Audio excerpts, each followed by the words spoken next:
So take a look at this slide, which is a good summary of cell transportation, the notes that we had done before.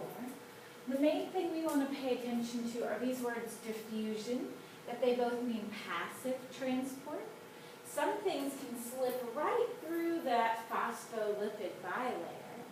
Others need a protein channel to go through, but neither of them are using energy. They're just moving through from high concentration to low concentration. If we look at this bottom picture, when we talked about active transport, we know that it means it uses energy. Well, energy comes in the form of ATP. And so what we want to do here is we actually want to be aware of where does ATP come from.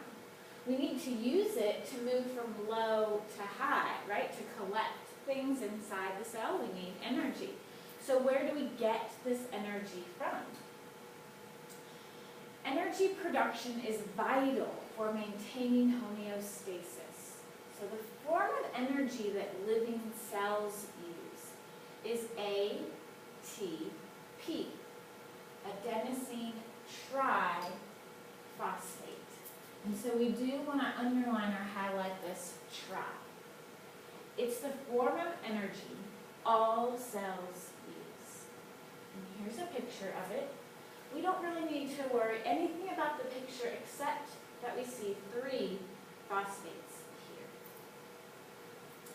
here. And we want to know that energy is stored in the chemical bonds between the 3 phosphates.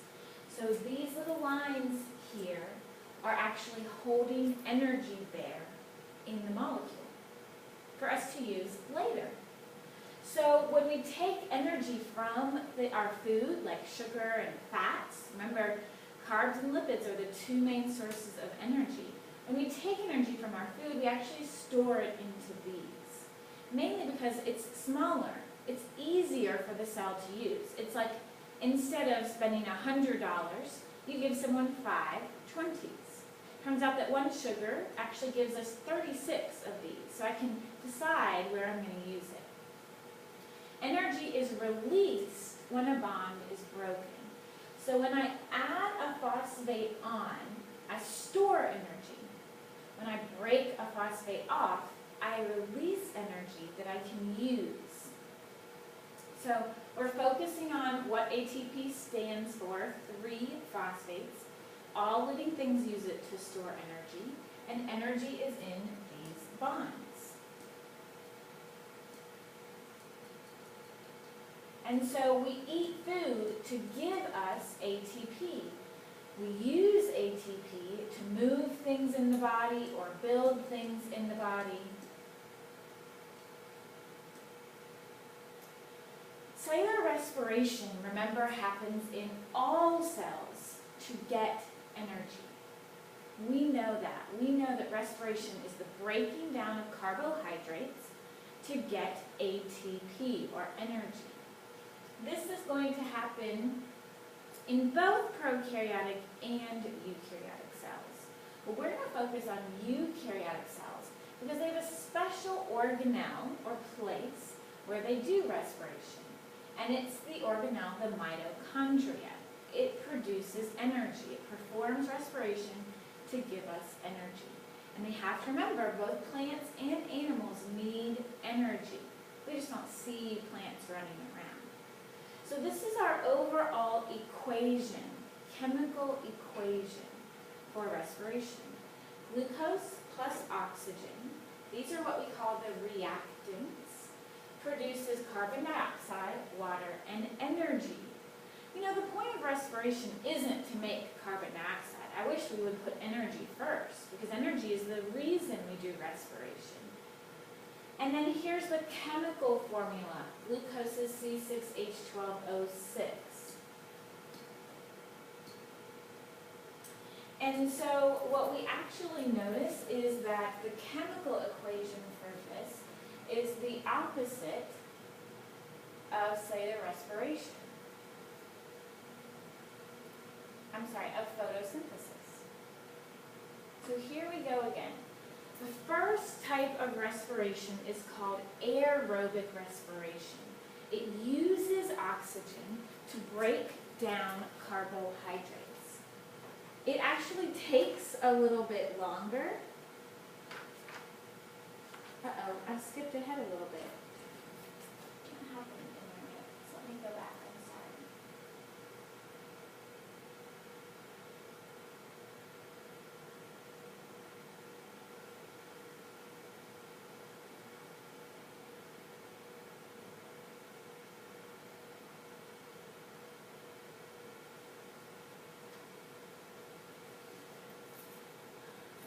Okay, we're missing a little bit of something here, but we're just going to go ahead and fill it in.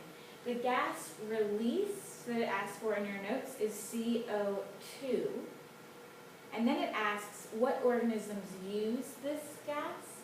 Remember, plants use this gas. So when it asks for the gas release, we're looking for CO2. And then the next line is that plants use this. When it asks for what products are made, these are the three products. So products made are these three things.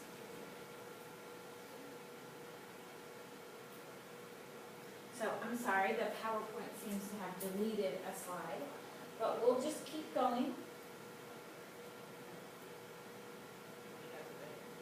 It turns out there are two types of cellular respiration, kind of like two types of transport.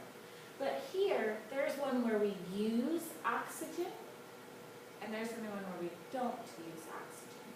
Aerobic respiration uses oxygen to break down sugar.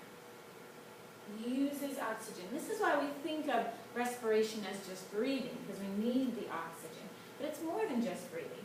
It's about making ATP. And aerobic, using oxygen, takes longer, but makes a lot of ATP. Now, sometimes when your body is using a lot of respiration, like maybe when you're running and your muscles need a lot of energy, sometimes you run out of oxygen. And we don't want our cells to suffocate. Not all cells can survive without oxygen. There's that part.